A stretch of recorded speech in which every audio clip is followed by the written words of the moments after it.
All right, you guys do me a favor, put your phones up, please. Okay, you guys are fixing to get a good one. This was one of the seniors last year's favorites because you guys know these people really well. We have Wes and Karen McGill that are going to talk to you guys today about insurance and real estate. You guys need to pay a lot of attention because this is where a lot of your money is going to go in the future. So you need to be a little more, walk away with a little more knowledge today than you had yesterday. All right, so you guys give them your respect, and here we go.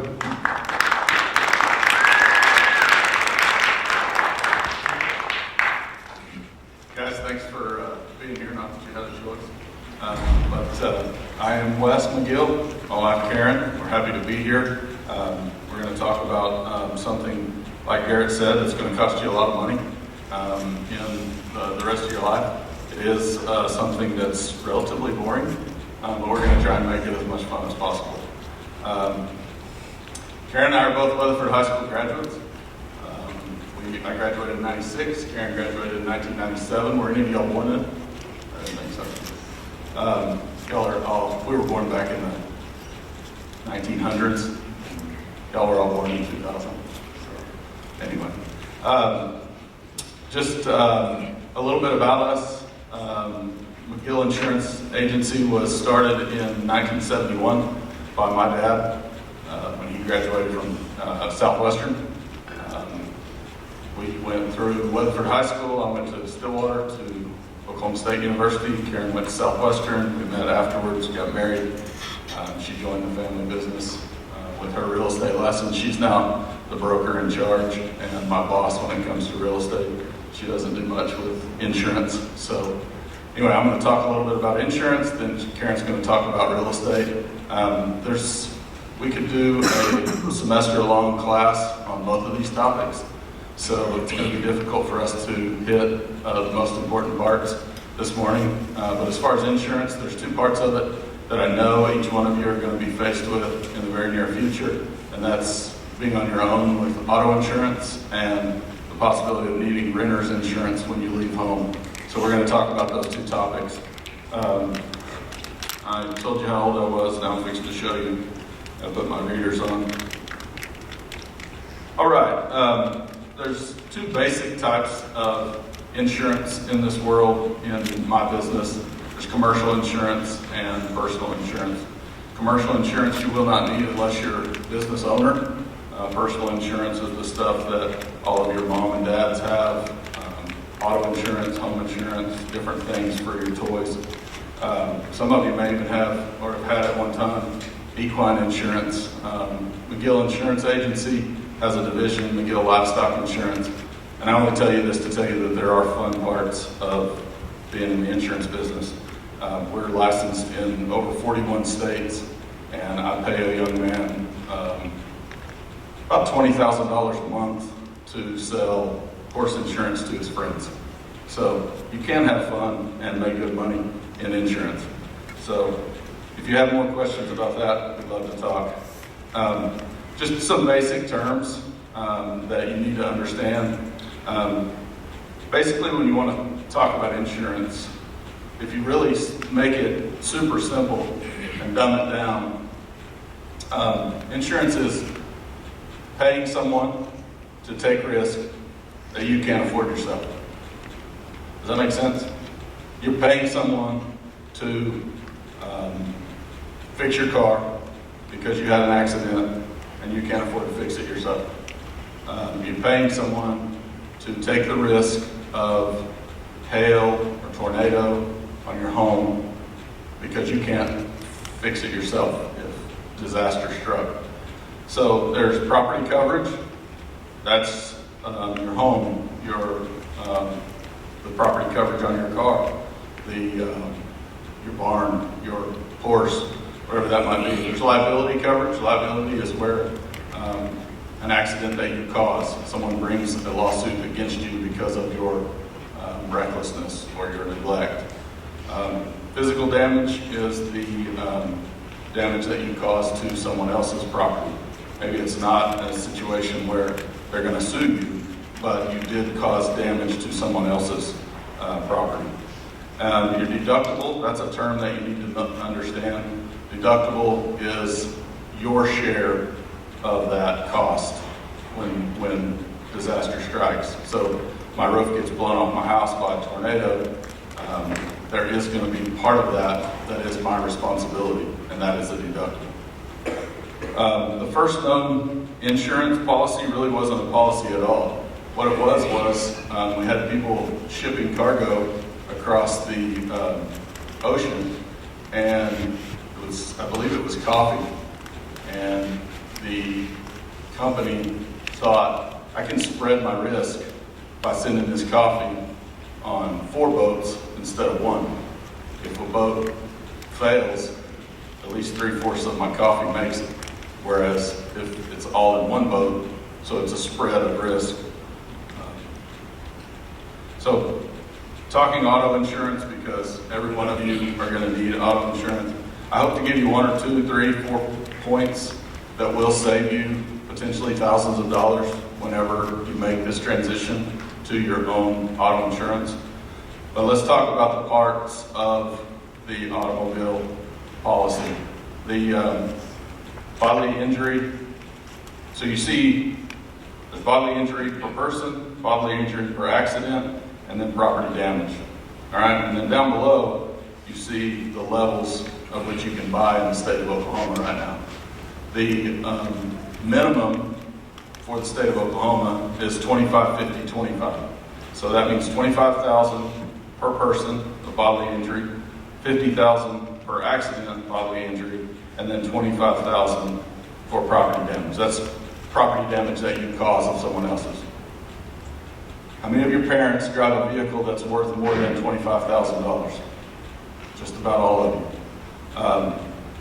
So that's really too low. It's not enough. I wouldn't recommend it. But it is the least expensive. You can go all the way up to $250, $500, $250. So those are the parts of the liability portion of the auto policy that you'll be buying someday. A claim, like we talked about, that's payment from the insurance company due to a covered loss, whether that's with your car, whether that's with your home. But keep in mind, and I have lots of customers that still struggle with this each day, claims are sudden and accidental. Insurance is for catastrophe. Just because your air conditioner quits working, that's not an auto claim, that's not a homeowner's claim. It's not sudden and accidental, it's not wear and tear. You're not buying a maintenance policy for these things.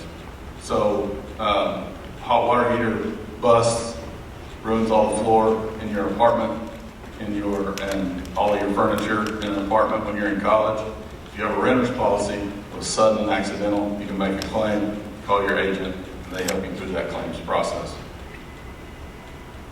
You might be interested to know that there's really nothing you can't insure. You can insure, there's multiple cases throughout history of pitchers insuring their arms, models insuring their legs. It goes on and on of the things that you can insure.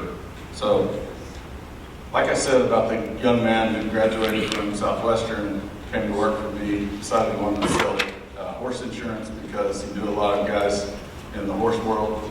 Now he's making $20,000 a month selling horse insurance to his friends. Does most of his marketing on social media. We're licensed in 41 states to do that in. That's just an example of, and I want to tell you all this because you're thinking about buying insurance. I want to tell you that there's really, whatever you're interested in, there's a place for you in the insurance world to work someday. We have, obviously, contractors work in insurance. It really doesn't matter what field you want to go in, whether it's marketing, accounting, management. There's jobs available in the insurance world for you. We're going to talk about renter's insurance a little bit, and then Karen's going to come and talk about renting and potentially buying a home someday. So all of you are going to go off to college soon or out into the workforce, and you're going to be, hopefully, I'm sure your parents are hoping that you're moving out of the house soon. You're going to be renting or buying a home, so you're going to need insurance on that. Renter's insurance is very, very cheap and very, very effective at covering everything you take with you, whether that's your electronics, your couch, your bed, your clothes, your boots, whatever it might be. There is a need for renter's insurance. Again, you're paying someone to cover what you can't afford to pay for yourself. So it protects your personal belongings while you're a tenant in a rental property. It also gives you that liability coverage if you have a friend that falls through the coffee table and lacerates their face and decides to sue you. Any questions about auto, renter's insurance, insurance in general, stuff that you thought I would cover that I haven't, that you want to know about?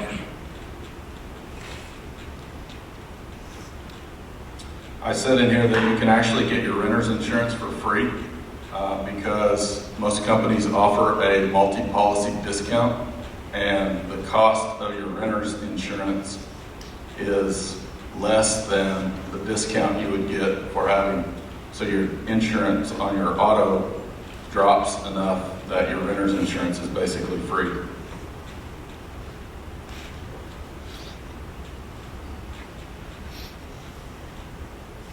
You want to talk about renting now? Hey, I got a question for you, Wes. Yeah, go ahead. If they're a bad driver, which Yep. some of them are, and they have multiple accidents, what happens to their insurance? Well, obviously, I get questions all the time of how much. I got a question from somebody you all know via text the other day. Said, "Can you write my home insurance for less than $4,000 a year?" And my answer is, I have no idea, because I don't know your past experience. I don't know how many claims you've had. I don't know how, in the auto world, whether you're a good driver or not. So obviously, multiple claims make you a tougher risk, and a tougher risk comes with more premium, costs you more money.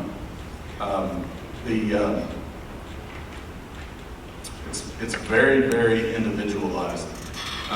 The same age male and the same car can have totally different premiums because there's I think right now there's over 400 factors that go into the rate that you're being charged for your auto insurance.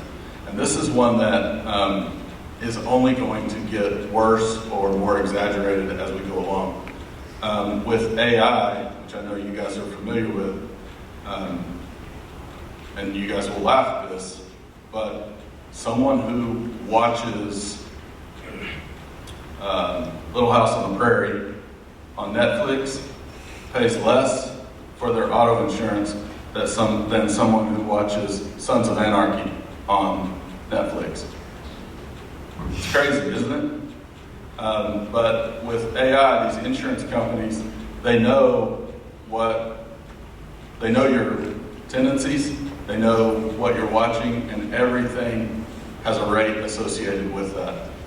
So one that came out since I've been in the industry, or when I first got into the industry, was how credit affects the cost of your insurance.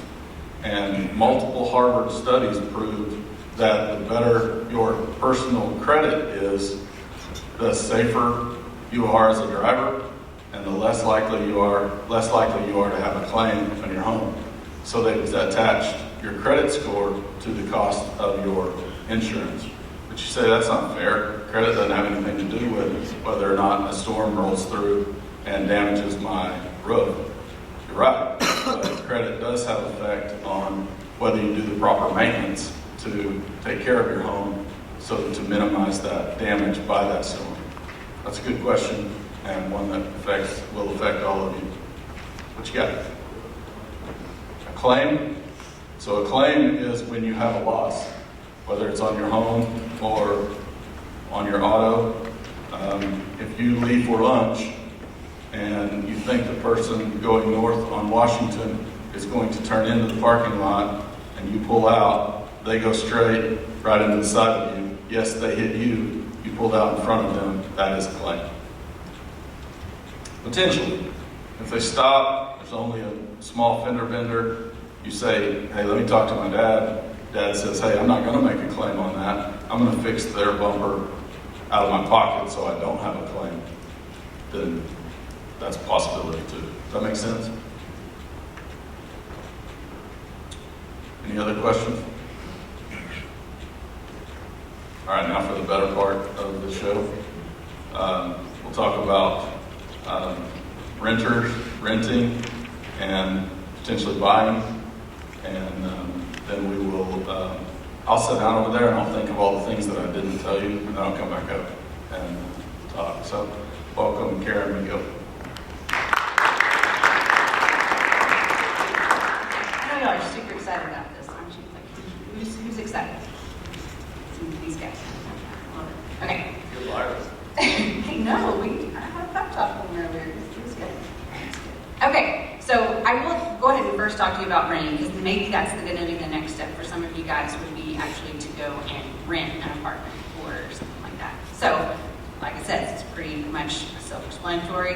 You just find a place that you want that's possibly in your budget. They're usually, obviously a monthly charge for those. You find it, then you go to wherever the rental, like if it's at a real estate office or an individual, and you'll have to fill out an application. And in that application, they're going to want just basic information. You're going to want your driver's license number, your date of birth, things like that. And if you've rented before, which some of you may, I don't know. But then you would sign the lease, and the lease is probably going to be for either 6 months or a year, something like that. You'll pay your deposit, and deposit is normally, we all know what a deposit is, right? Okay, good. So like, let's say that the rent's $500 a month. Usually with ours, like the rental property that we have, like it's $500 a month for the rent on whatever particular property, and it's a $500 deposit. Meaning that whenever you do move out, hopefully you've left it in good condition and clean, and you've stayed the time of your lease, 6 months or a year, whatever that is, and you go to move out, you give them your notice, you'll get that $500 back. Makes sense? Then you'll have to set up your utilities and things like that. Obviously, be a good time. That's what we want. Okay, but that's, okay. Yep, pets. Pets usually aren't allowed. And if they are, sometimes they'll have a pet deposit. Owners are getting a lot more lenient towards this these days because everybody has a pet and wants to take it with them when they go. So, and again, renter's insurance is a great idea for, covers all of your stuff, which is great because the owner of that property doesn't have any responsibility for your items inside of your home. Okay.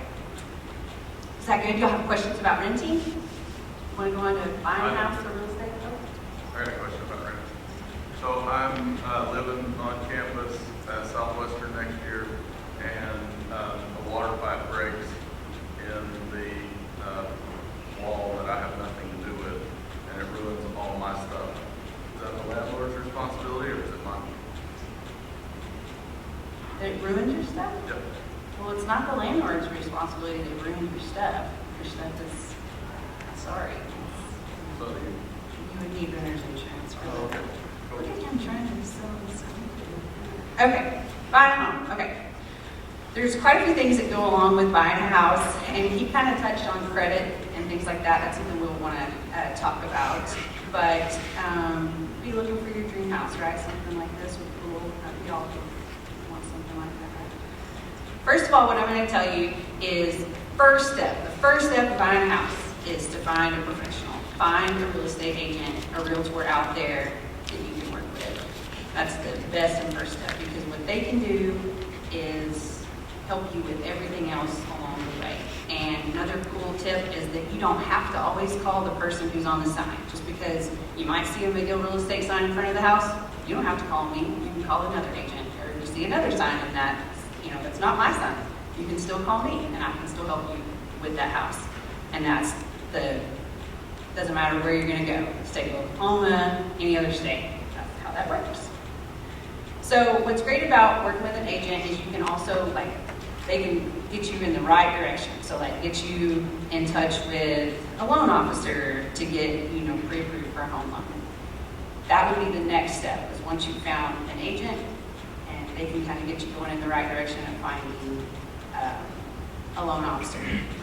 And with that, you're going to give them all kinds of information about you. They're going to pull your credit and hopefully get you pre-approved. Probably for a more affordable home. Let's all be realistic. Okay, so I know we might have aspirations up here, but what we can really afford is maybe a little bit less than that, especially for your first starter home. The next step would be, so once you've been pre-approved, then you can go start looking for houses that are actually in your budget and go looking, find one. Once you do find one, you can make an offer on that house.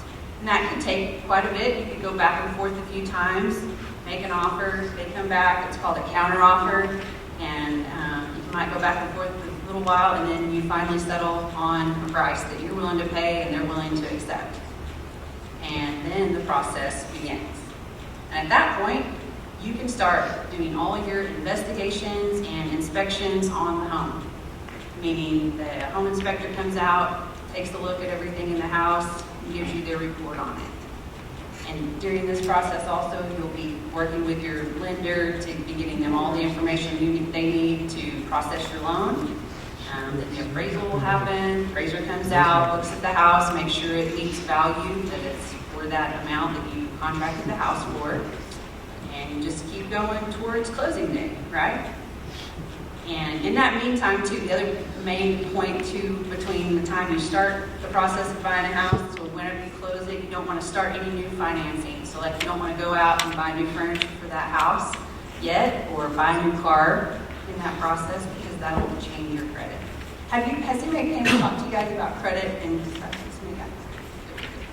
Okay, so that's really the high points, basic points of buying a house, renting a house, or an apartment. Do y'all have any questions? Yes.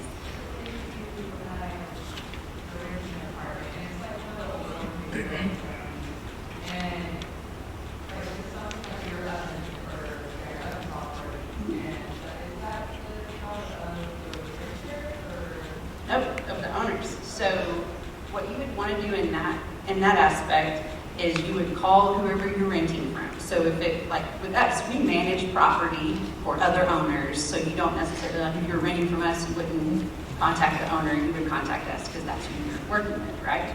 And you would turn that in and you would say, hey, the oven quit working. And then at that point, we send out someone to come and check it out and fix the oven.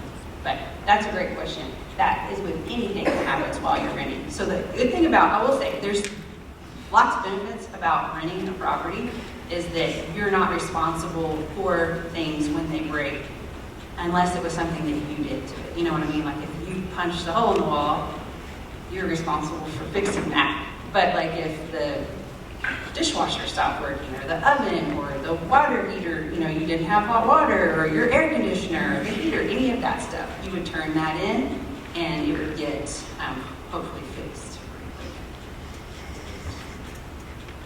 Anybody else? Okay, great. All right.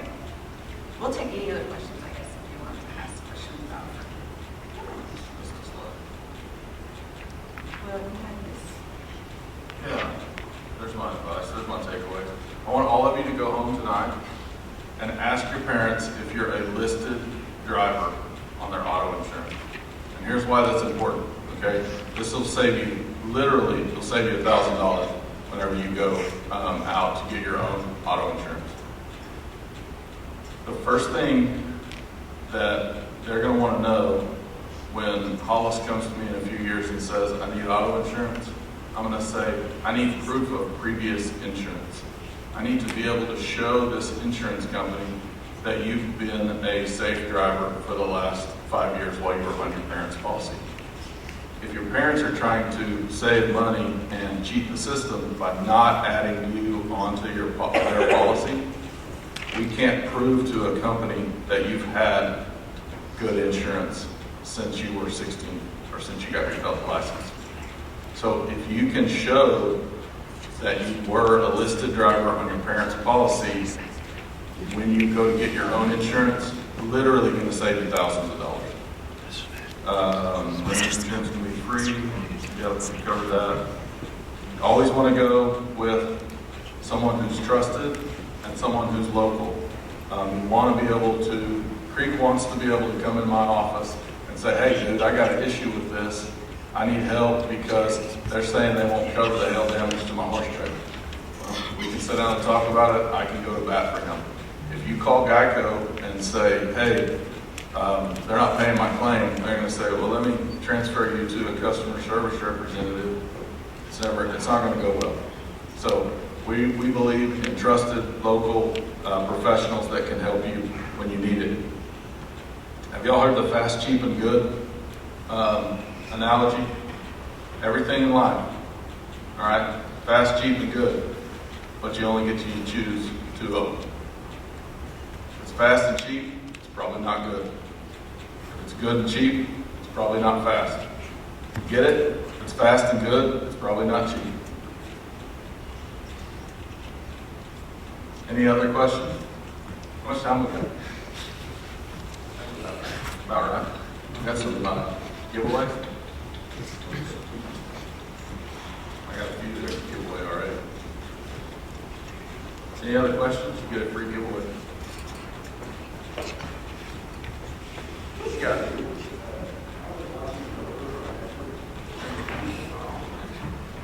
So it's an indication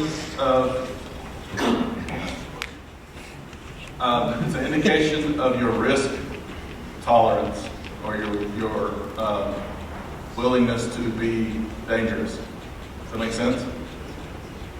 No? So I can't really explain it. It's just, it has to do with your tolerance for risk. And the studies show that if you're watching Breaking Bad, you know, different things that are more risky, more dangerous, then your life is more risky or dangerous. Therefore, your likelihood of driving more risky or more dangerous than if you're watching, like you said, The Notebook. It's a good example. I'll use that next time. Notebook versus Top Gun. I also want to know how many people in here really knew what the Little House on the Prairie was. Wow. Oh, I was so thinking, come on, guys, they're not going to know. That's awesome. No Okay. questions, free water.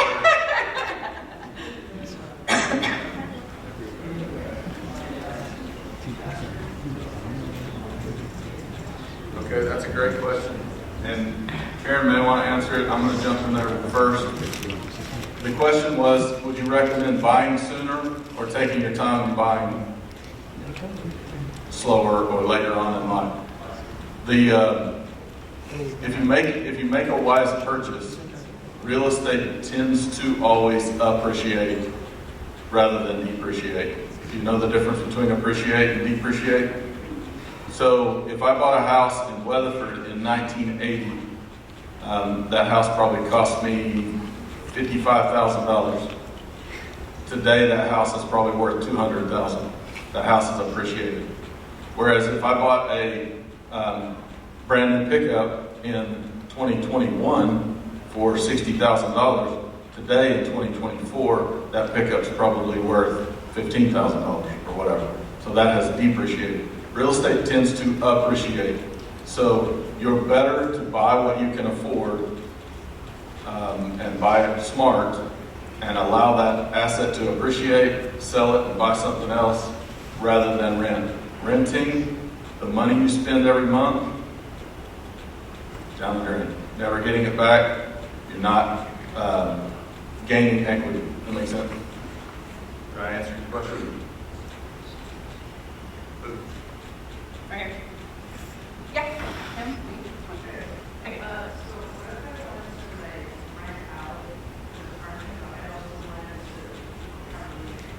Yeah, absolutely. So then on that, on having a roommate and renting a place, you would both sign a lease. And normally how that works, if it's $500 rent, you know, you'd pay $250, they'd pay $250. You know what I mean? And you'd share share the apartment.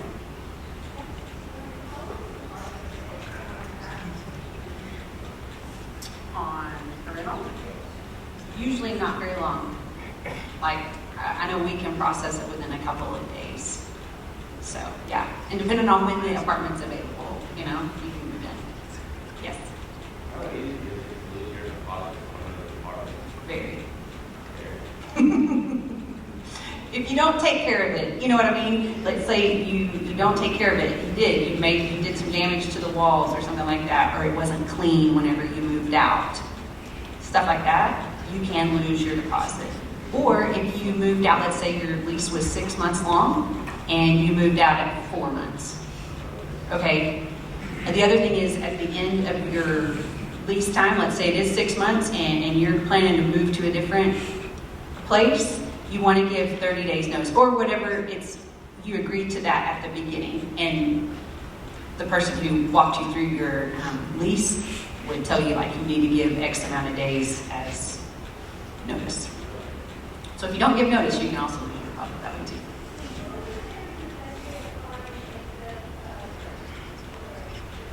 Right. So what's great now is that, you know, just like with looking at homes online, you can also look at apartments online. That's a good way to do it. Obviously drive around to where you may want to live and see if, you know, the sign's up and something's available, and call. That's the Lots best. of online platforms. So many. Yeah, you can find them online. Yeah. Way back by the camera. Oh, okay. Yes. Do y'all cover land? Do we what? Do y'all cover land? Insurance on land? Yeah. Yes. Yep. You, depends on what you're doing with it. If you're mining or mining with dynamite, it's a little more expensive than if you're just grazing some cows out there. But yes, we do have insurance for land. So what kind of insurance do you recommend for anyone who's like first buying? Do you recommend like just liability or something a little bit better? You know, the risk factors for young drivers make the comp and collision or the coverage on your car much more expensive. If you can drive a car that you can afford to replace and only carry liability on it, you will be much better off from a premium standpoint.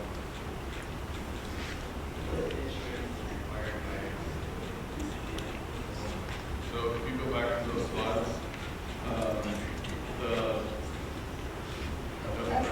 the state minimum limits right there, 25, 50, 25, for bodily injury, per person, bodily injury for accident, property damage. That is all that the state requires. You're not required to cover your own car for comp and collision. So quickly, if you have an at-fault accident and you only have liability, that last $25,000 is going to pay for the damage you caused. It's not going to pay for your own car. That's liability only. If you have comp and collision, then you would have a deductible and be able to have your insurance fix your car. But that's more expensive. How does Thoughts on utilities? Like, I know with the city of Weatherford, to like hook up your water, you have to give them a deposit. You just go in and you put down, I think it's $100, something like that, and they hold that until you, well, probably, I don't know, I guess when you left, they would give it back to you. Okay, you pass.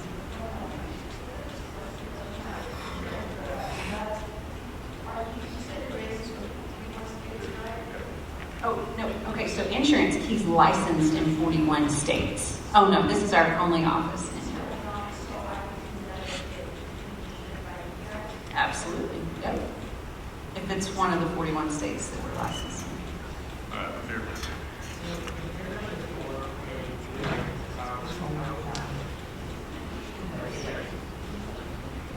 And it wiped out the apartment? So we had that happen in July. Remember when the storm came through in July? We had some units that tore the roof off. We went to work, obviously preserving our landowners' property by getting roofs, tarps, getting it fixed. Again, the tenant is responsible for their stuff. We we helped some people move into other units that weren't affected, transferred their deposits, transferred their lease to those units, moved them there temporarily until we got it fixed. Some we moved into hotels temporarily while we come in and clean the carpets and tarp the roof, get them back in their apartment as soon as we can. But it's ultimately your responsibility to cover your stuff when you're renting. Did I answer your question? Okay. Right up here. So let's say like you're in like an apartment complex and you have some not so big, like not roommates, but people that live in the unit next to you, and it's like a shared wall. Let's say we're not in party, Yeah. and somebody goes through the wall. Oh, Alright, it happens. I've seen it.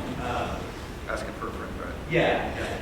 What, like, is that, it messes up my wall, our shared wall, does that fall under my liability or is it all? no, it would be, I mean, yes, they cause it, but, I mean, as far as you being responsible to fix it or anything like that, it would be the owner of the property to get it fixed.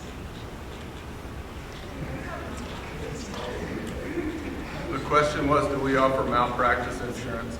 And first of all, malpractice insurance is the insurance that your optometrist, your doctor, your dentist has, so that you go in for a cavity and they end up breaking your tooth or damaging a nerve in your jaw. That's their malpractice where they screwed up and did something in the course of their work on you. And yes, we do offer malpractice insurance. Okay, one more question, and I'll go here. Do you have insurance for, like, say you need to take your dog or cat to the vet? Will that get covered? Pet insurance. We do. There are some companies that offer pet insurance. It's a developing thing, and oftentimes it's not super practical. I mean, you end up paying quite a bit for the premium, and then the coverage is not all that great. But yes, it is a thing, and it is another example of paying someone to share that risk that you may not want to or be able to afford.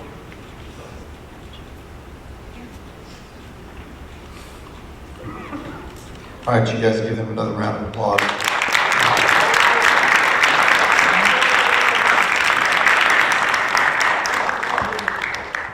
We'll be around if you need us, and our office is on Main Street, right across from Braun.